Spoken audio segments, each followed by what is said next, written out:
Well, we're back into our faith walk study again today, and today we're going to pick up where we left off in our last study, looking at and into the book of James chapter 2. And where we're going to look today is really where the title of our series really gets came from, really gets its origin. And the title of our series being Faith Walk, we're going to look at that really in depth today. And so we've been going through and looking at all the different things that James has been saying and writing to the early Christians and saying, you should live this way, you should avoid this, you should show your faith through action. And we're going to dig really deep into that today.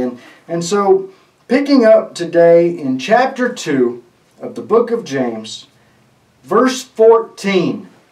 Verse 14, right away, James throws us a curveball. He says, "What doth it profit, my brethren, though a man say he hath faith, and have not works? Can faith save him? If a brother or a sister be naked and destitute of daily food, and one of you say unto them, Depart in peace, be ye warmed and filled, notwithstanding ye give them not these things which are needful to the body, what doth it profit? What does it help? Even so, faith, if it hath not works, is dead, being alone." Right here in these opening verses of our next part of our study, we see here that James is saying and reminding us, look, it doesn't matter what your words are. It doesn't matter how much you proclaim. I'm a Christian. I love Jesus. This is who I am. If the actions that you're taking and the steps that you're taking is not in step with your faith, your beliefs, well then you're not really doing anything.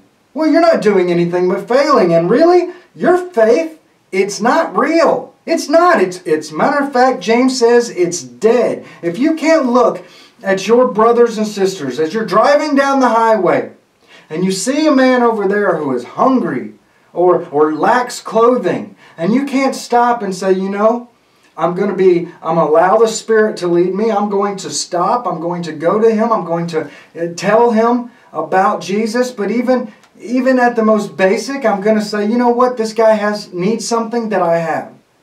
He needs warm clothes. Here, I'll give him warm clothes. He needs a warm meal. Here, I'll give you some money, or I'll take you to get a warm meal. If I'm not going to do those things, I'm just going to pass them by and say, oh, bless his heart. Then what good am I? And what good is my faith? Because it's not real. It's dead. We have to be willing to do those things. We have to be willing to be the hands, be the feet of Jesus. Jesus would go to them and give them whatever they needed. We've got to do the same thing. Faith without works, faith without actions, it's dead, James tells us. It's dead. And what do we know about death? Nothing comes from it. There's nothing to do. There's nothing there. Death is death, and that's all death is. Death. Our faith without works is dead. It's dead. In verse 18 we pick up, it says, "Yea, a man may say, Thou hast faith, and I have works. Show me thy faith without thy works, and I will show thee my faith with works." He's saying here, it's real simple.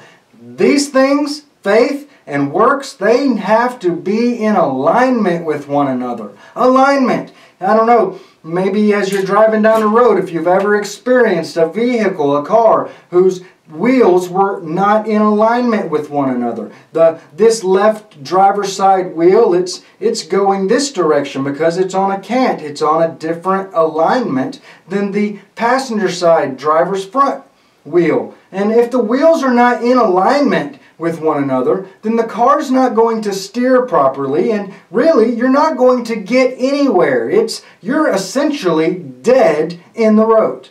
You can't go anywhere. You can't do the things when you're out of alignment. And that's exactly what James is saying here. Your faith and your works must be in alignment. You can't have one without the other. Otherwise, what are you doing? You're not doing anything. Our faith and our works must be in alignment.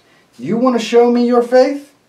Show me how you act upon your faith. Show me how that you work out your faith in the things that you do. Verse 19 says, Thou believest that there is one God? Thou doest well. But, he goes on to say, the devils also believe, and they tremble. The original text, the original writings here, it talked about the words that were used. It talked about how, look, you say you believe in God, good for you. Big deal. Even the devils in hell, they believe in God. And not only do they believe in God, but they fear Him. They tremble at the sound of His name. And so what? So you say you believe in God. If you don't act out the ways of God, if you don't do the things that God would do, so what? It means nothing. The devils in hell, the demons, those worse things down in hell, they believe in God. So what? But even them, even those devils, they're smart enough to fear God. Verse 20, But wilt thou know, O vain man, that faith without works is dead? Do you know this? Was not Abraham, he goes on and he gives us some examples. He says, Was not Abraham our father justified by works when he had offered Isaac his son upon the altar? Seest thou how faith wrought with his works, and by works was faith made perfect? Do you see it, he says? And the scripture was fulfilled, which saith, Abraham believed God, and it was imputed upon him for righteousness, and he was called the friend of God. Ye see then how that by works a man is justified, and not by faith only. He goes big here. He goes big. Remember, he's writing to these people who they know who Abraham was. And they full well know Abraham, we like to think of as the father of faith. And he's on a pedestal up here. But James even says, look, do you think that our father of faith, that Abraham was faithful, that he was able to show his faith just by saying, I believe in God. Look at me. No, his faith was proven. And it was through his actions that in taking Isaac and saying, okay, Lord, I know you've told me what you want me to do. You want me to take my son that I've waited for so long. You want me to take my only son up on the mountain. And you want me to sacrifice him, to kill my only son. Lord, I trust you. And I know that you're the one that provided him to me.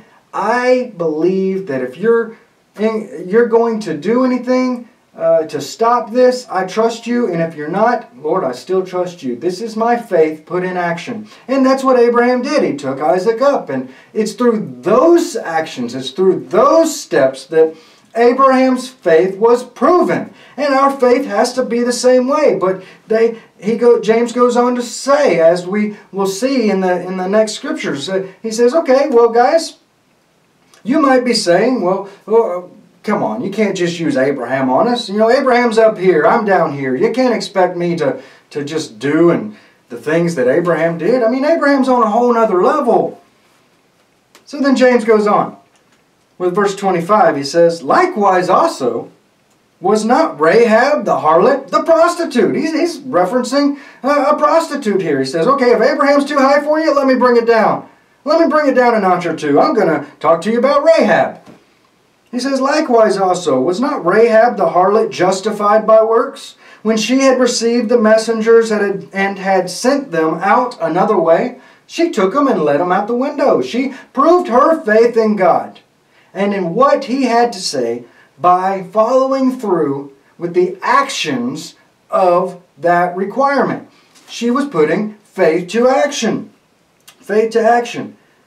It goes on and finishes out this chapter. For as the body without the spirit is dead, in verse 26, so faith without works is dead also. It goes right back to what I was saying. Our faith requires action. Our steps require faith. They work together. They have to operate in alignment. We can't think that we can have one without the other. Because faith without works is dead.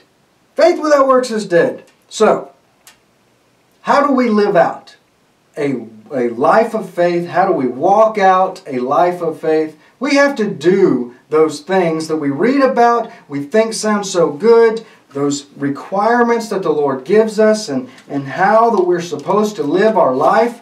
We have to begin to put steps in place to live it out in everything that we do, because if we don't, guess what? Our faith is dead, we're told. It doesn't matter what we're saying.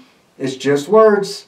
Just words. We have to begin to live a life of faith by learning to walk out our faith as a part of our faith walk.